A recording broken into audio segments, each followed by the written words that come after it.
I have been posting videos about the ATTiny85 recently, and a comment came along by a user who said, could I operate a shift register with an ATTiny85? And I thought, well, I actually have a breadboard set up with a shift register sitting in a drawer. I've never wanted to unhook it because it's a bunch of wiring. But as you can see, there's a shift register here, and I have 8 LEDs in a row, and it's all being controlled off of, and I'll push this down a little bit, 3 pins on the Arduino. And I'm using a code from a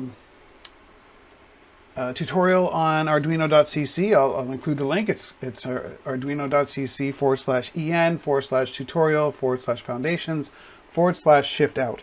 And this is essentially the hello world code to cycle through the 8 bits. And it worked really quickly.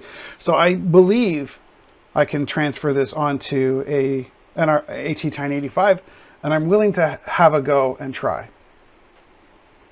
So I followed this Arduino tutorial, a serial to parallel shifting out with a 74HC595 shift register. And, you know, as you saw, it works just fine with the Uno. Yeah, so what I did, instead of connecting the 3 pins here for latch, data, and clock to the Uno, I connected them to the shift register, or sorry, to the ATTiny85 to pins 0, 1, and 2, and wrote the code, or uploaded the code, same way from that previous video.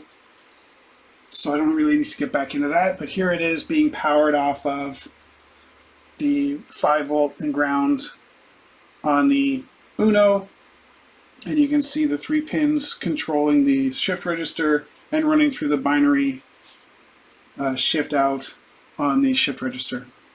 And it works just fine. So yes, you can run a shift register using the ATTiny85.